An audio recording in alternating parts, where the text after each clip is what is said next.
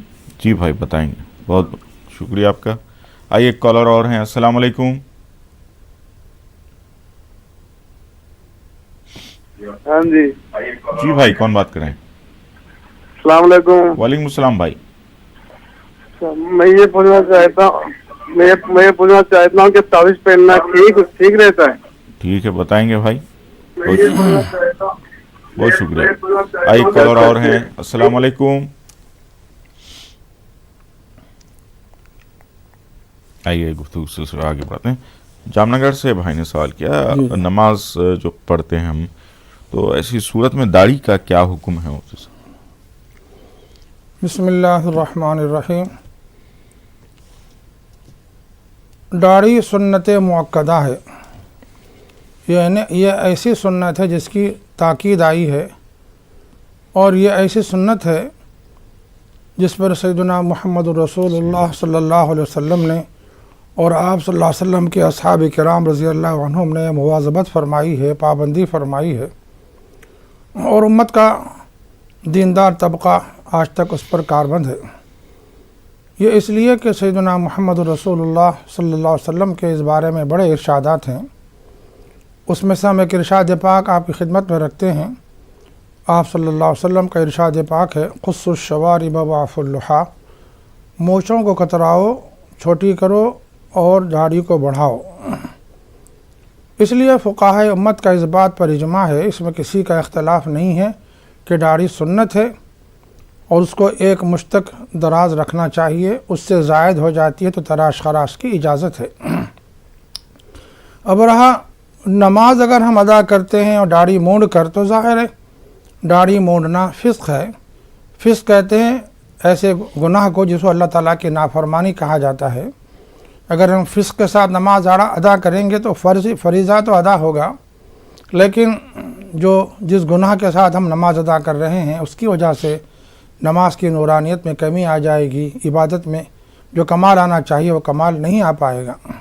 لیکن یہ مسئلہ تو عام مسلمانوں کے لیے ہے، لیکن علماء اور وہ ایسے قائدین جو مذہبی رہنما کہلاتے ہیں یا امام ہیں، خطیب ہیں، ظاہر ہے ان پر بڑی بھاری ذمہ داری ہے کہ وہ سنت کے مطابق داڑھی بھی رکھیں، پابند شرع رہیں، کتاب و سنت کے علوم سے واقف بھی ہوں، اور پھر سنت کے عین مطابق زندگی بسر کر رہے ہوں۔ چونکہ ان کو ایک امت کے لیے عملی نمونہ بننا ہے، اس لیے ان کی زائد ذمہ داری ہے۔ لیکن عوام الناس بھی مسلمانوں کی اس سے سبکدوش نہیں ہو سکتی، ان کو چاہیے کہ ہر سنت کی پابندی کریں، خاص طور پر داڑھی جو سنت ہے موجودہ زمانے میں اس کو بڑا پامال کیا جا رہا ہے۔ حدیث پاک میں آتا ہے جس زمانے میں میری سنتوں کو پامال کیا جا رہا ہوگا اور اگر کوئی اس کو زندہ کر لے تو اس کو 100 شہیدوں کا اجر ملے گا، ثواب ملے گا۔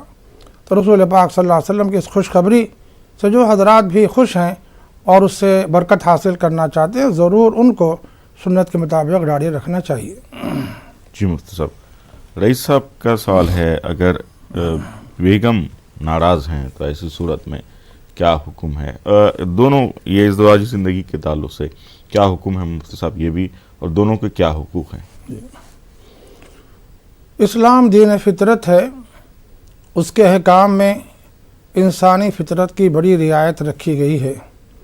اسی رعایت کو پیش نظر رکھتے ہوئے عورتوں کے مردوں پر کیا حقوق ہیں، مردوں کے عورتوں پر کیا حقوق ہیں، اس کی تفصیلی وضاحت کتاب و سنت سے ہم کو ملتی ہے، اور امت کو چاہیے کہ اس پر سختی سے پابندی کرے۔ پہلے تو اس کو حاصل کرے، اس کی تعلیم حاصل کرے، وہ کیا احکامات ہیں جو ازدواجی زندگی کے لیے ضروری ہیں، پھر عمل بھی کرے۔ ظاہر ہے عمل کے لیے دونوں پابند ہیں، بیوی بھی پابند ہے، شوہر بھی پابند ہے۔ اب آپ کا سوال یہ ہے کہ آپ کی بیگم صاحبہ ناراض ہیں، تو ناراضگی کی وجہ کیا ہے وہ آپ ہی جانتے ہیں، اللہ جانتا ہے۔ اگر آپ کی زیادتی کی وجہ سے وہ ناراض ہیں تو پھر آپ کو چاہیے کہ زیادتی کا راستہ ترک کریں، معافی تلافی کا اہتمام کر لیں۔ اور اگر بلا وجہ کے وہ ناراض ہیں تب بھی چونکہ اللہ تعالیٰ نے آپ کو قوام بنایا ہے، الرجال قوامون علی النساء، ایک برتری آپ کو اللہ تعالیٰ نے عطا فرمائی ہے، فوقیت دی ہے، اس کا تقاضا یہ ہے کہ آپ کسی بھی طرح سے اس کو راضی کریں، منانے کی کوشش کریں اور ایسے صورتیں اختیار کریں کہ جس کی وجہ سے وہ راضی اور خوش ہو جائے۔ اللہ تعالیٰ نے آپ کو یہ ملکہ دیا ہے کہ ناراض بیوی کو آپ راضی کر سکتے ہیں اور ناخوش بیوی کو آپ خوش کر سکتے ہیں۔ یہ گور اللہ تعالیٰ نے آپ کو دیا ہے، آپ اسے استعمال کریں تو انشاءاللہ آپ کی بیوی کی ناراضگی دور ہو سکتی ہے اور آپ کی ازدواجی زندگی میں پھر سے خوشگوار حالات پیدا ہو سکتے ہیں۔ آپ کا فرض ہے کہ آپ پوری طرح سے اپنی بیوی کے حقوق ادا کرنے کی طرف توجہ کریں اور رسول پاک صلی اللہ علیہ وسلم کی سیرت کا خاص ایک گوشہ جو بیویوں کے حقوق سے متعلق ہے ضرور اس کا مطالعہ کریں۔ اور آپ کی بیگم صاحبہ بھی ہمارا پروگرام سن رہی ہوں تو ان سے بھی ہماری صمیم قلب کے ساتھ درخواست ہے، خواہش ہے کہ وہ ضرور اپنے شوہر کی مرتبت کا، اس کی عظمت کا لحاظ و پاس رکھ کے اسلام نے جیسے اس کے مقام کا، مرتبے کا تعین کیا ہے، اس کو سامنے رکھتے ہوئے زندگی گزارنے کی کوشش کرے۔ اور پھر شوہر سے بھی اگر کوئی کوتاہی غلطی ہو جاتی ہو تو بیوی کا فرض ہے کہ وہ عفو و درگزر سے کام لے۔ اور سچی بات تو یہ ہے کہ میاں بیوی دونوں مل کر ایک دوسرے کی کوتاہیوں کو، غلطیوں کو معاف کرتے رہیں، درگزر کرتے رہیں تو انشاءاللہ ہماری زندگی بہت کامیاب گزر سکتی ہے۔ جی مفتی صاحب، حیدرآباد سے سوال تھا، تہجد میں 4 رکعت پڑھ سکتے ہیں کیا؟ تہجد کی 8 رکعتیں ہیں، سیدنا محمد رسول اللہ صلی اللہ علیہ وسلم سے 8 رکعتیں ثابت ہیں، اور 8 رکعتیں بھی کیسے 2 رکعت پر ایک سلام کے ساتھ 8 رکعتیں پڑھی جائیں۔ آپ صلی اللہ علیہ وسلم کا معمول تھا کہ آپ وتر کی نماز کے بعد تہجد کی نماز ادا فرمایا کرتے تھے۔ ہم اس بحث میں نہیں جائیں گے، آپ سے اس قدر معروضہ ہے کہ آپ اگر 8 رکعت پڑھتی ہیں تو بہت بہتر ہے، اور اگر آپ 4 رکعت پڑھ لیتی ہیں تب بھی آپ کے لیے اجازت ہے، آپ 4 رکعت بھی پڑھ سکتی ہیں۔ کسی کے لیے وقت نہ ہو، موقع نہ ہو تو 2 رکعت بھی تہجد کی نماز ادا کی جا سکتی ہے۔ تو اس میں بڑی گنجائش اور وسعت ہے، چونکہ یہ کوئی فریضہ نہیں ہے بلکہ یہ نفل ہے۔ سیدنا محمد رسول اللہ صلی اللہ علیہ وسلم پر تو تہجد فرض تھی، لیکن امت پر یہ سنت ہے اور باعث فضیلت ہے، اور اس کی بڑی اہمیت و فضیلت احادیث پاک میں آئی ہے۔ قرآن پاک میں بھی اللہ تعالیٰ نے اس کی بڑی فضیلت بیان فرمائی ہے، تو ضرور ہم کو اس کا اہتمام کرنا چاہیے۔ 8 رکعت نہ پڑھ سکے تو 4 رکعت بھی کافی ہیں، اور 4 رکعت بھی کوئی نہ پڑھ سکتا ہو تو 2 رکعت بھی پڑھ لے، انشاءاللہ یہ بھی کافی ہے۔ جی مفتی صاحب، آئیے کچھ اور سوالات ہیں ناظرین، دیکھتے ہیں کون ہیں اس وقت۔ السلام علیکم۔